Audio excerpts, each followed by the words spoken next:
What's going on, guys? Sean here from Hammerhead Garage. It's Sunday evening. Time for a stream and a nice little chat conversation with you folks.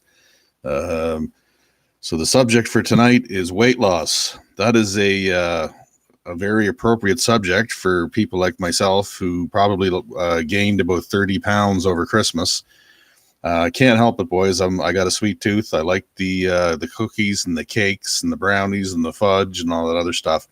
But anyway, we're not going to go doing push-ups or sit-ups here or any yoga type stuff or any exercises or anything like that. We're going to talk about weight loss as it relates to your car, your hot rod, your drag car, whatever it might be. Creative ways to get the weight down. Because there's two things you can do. Actually, that's four. There's two things you can do. You can either add more horsepower to the beast, or you can lose weight because it'll seem like more horsepower. That's kind of the strategy I took because I'm poor.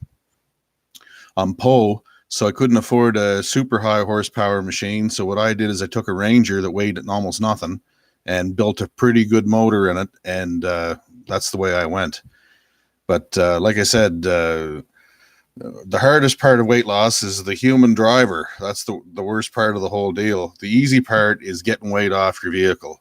Now, some cars, granted, or trucks or whatever, are harder to get weight off of than others. But there are some proven things that do work, and that's kind of what I want to talk to you about. Now, I don't know if you guys have seen Uncle Tony's Garage. I know some of you guys might have. If you haven't, go check out his video. Videos. There'll be a link in the description down here after the video. He's got a dart. I think it's a dart swinger. He's got a super nasty slant 6 engine he's building for it, and he's going for like sub 12-second time slips with this thing. And if you go and see it, he's got it looks like a cheese grater. He's taken a drill and he's drilled out the inner part of the fenders. He's put speed holes and everything. And if you go look at the thumbnail for this video, you'll see what I'm talking about. You can just Swiss cheese the whole sucker. And that does get weight off it. There was a story that one of, I don't know if you guys, probably some of you don't know, Dick Landy was like a super stock racer back in the 60s, a pretty Bill Jenkins, Grumpy Jenkins.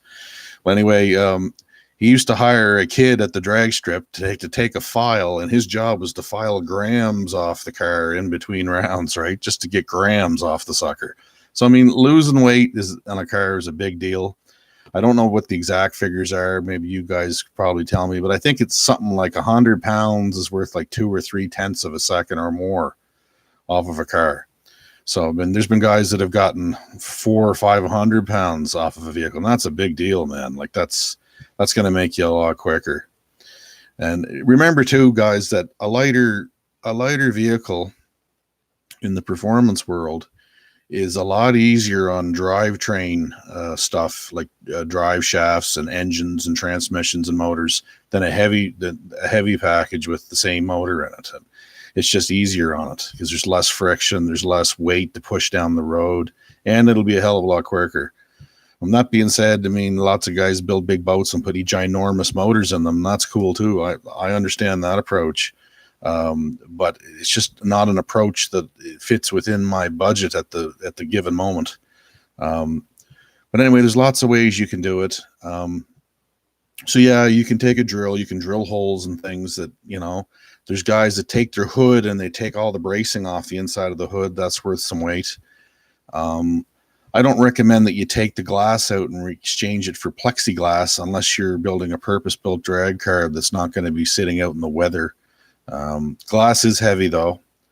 There's even people that got so drastic that they took the winding mechanisms, those big steel winders inside the doors, and they caught all the bracing out inside around the door. And they took those big steel heavy winders out, and they just used like a string and a pulley to kind of pull the windows up and down. And it works. Or they use like a fabric thing with a snap, and they can just pull the window up and then just snap it in place just to hold it up there.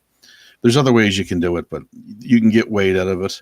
Lightweight racing seats. The seats are quite heavy, so if you've got a car that's got a back seat, you may want to consider pulling that sucker out of there if you can do it. There's other ways too. Any amount of weight you can get out of it, the better. You'd be surprised how many guys I've seen with hot rods that are running around with a great big heavy spare tire. But again, it depends on what you're doing. If the car's a cruiser and you're cruising and you have a flat, it's nice to have a spare, right? But I mean, you can get as drastic as you want. But it's kind of cool seeing what the inventive ways that people have gotten to get their cars and their hot rods lighter. The plexiglass thing, for instance, that was a big thing they used to do.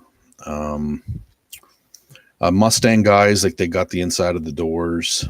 They go to like a tubular cross member on the front, and that saves some weight. There's a reason why guys like they build tube chassis cars are generally light and they're stronger, so they weigh a lot less. So that's one of the reasons why race cars are typically tube chassis, is because it's a lot lighter and stronger, right? Headliner stuff, sound deadening material. If you're not driving the thing in the wintertime, you can scrape all the undercoating off of it. I knew a guy that he scraped the undercoating off it and took the sound deadener out from under the carpet, and he put it all in buckets and weighed it, and I think it was like 115 pounds or something like that.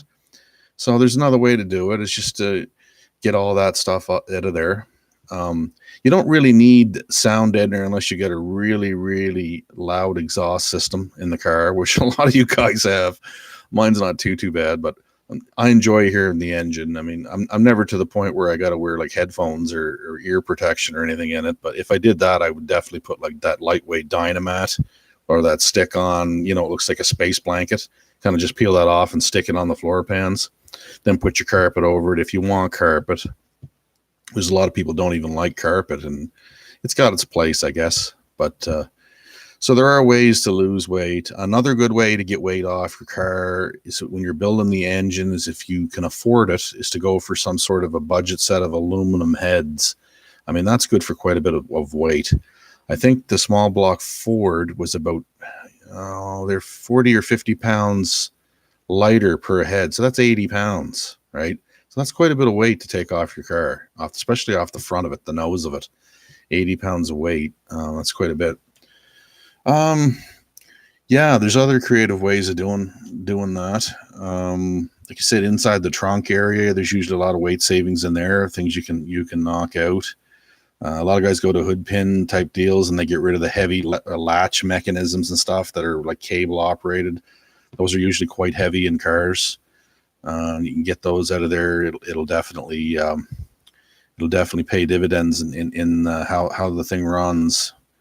But yeah, so it's just, again, it comes down to being creative with that sort of stuff. Another thing too is I've had cars that have had really heavy wheel assemblies, like the wheels themselves were heavy.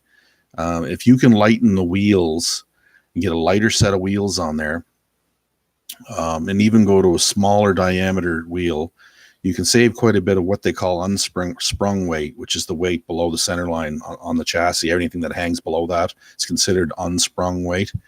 And you'll find that the car will accelerate a lot harder if you get a lighter wheel assembly on there. I've tried both. I've tried heavy and light, and I found that the car was way zippier, if that's even a word. It's probably not. Way more responsive with a lighter set of wheels on it. So that's another thing you can do.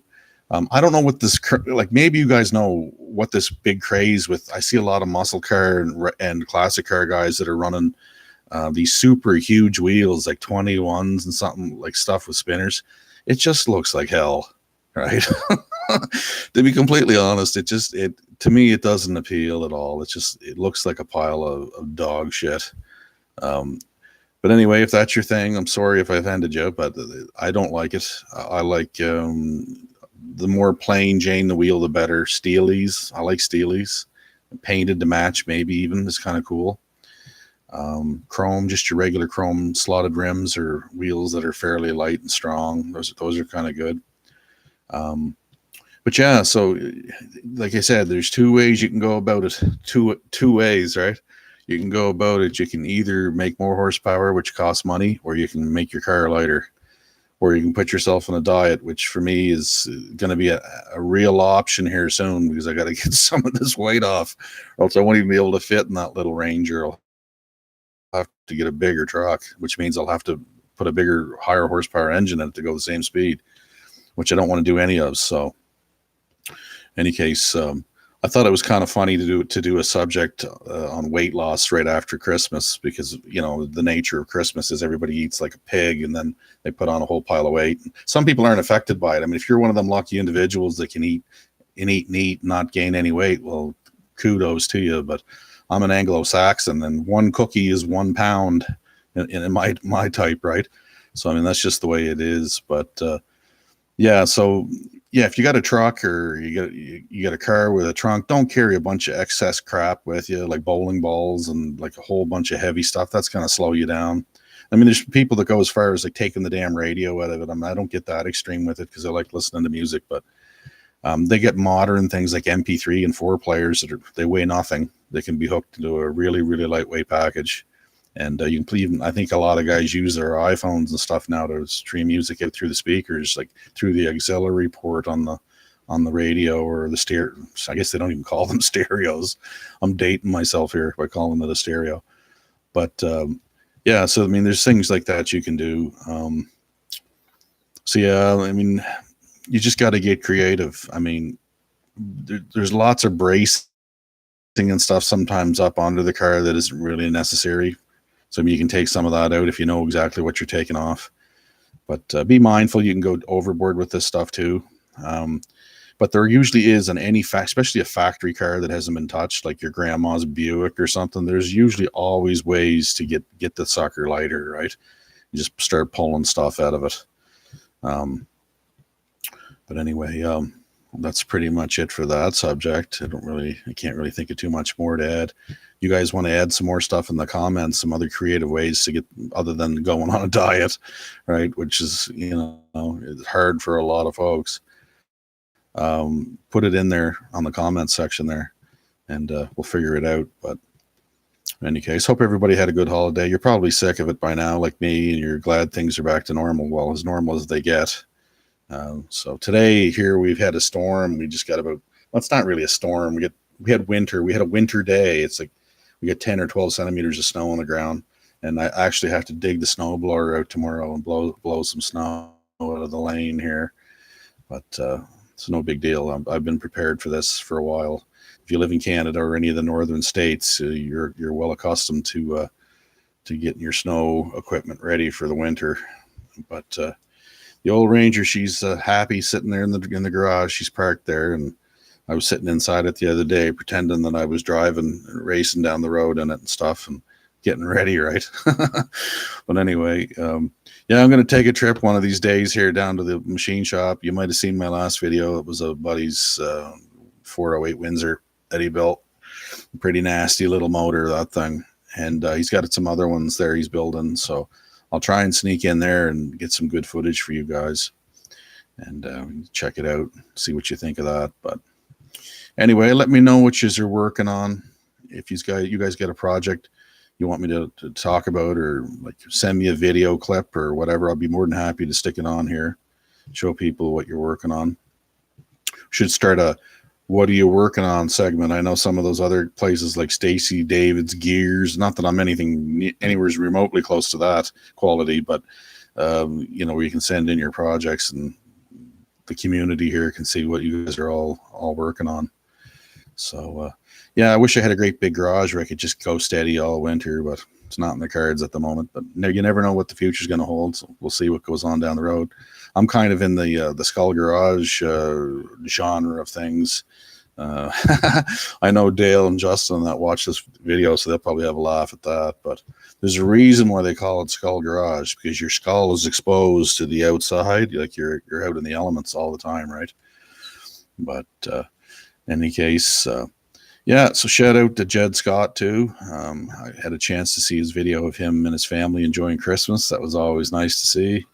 I think Jed's doing a little better there, so I'm glad to hear that. But anyway, guys, I'll let you go because I don't want to bore you to death. But peace out. We'll see you on the next one real soon. Thanks for coming. Bye.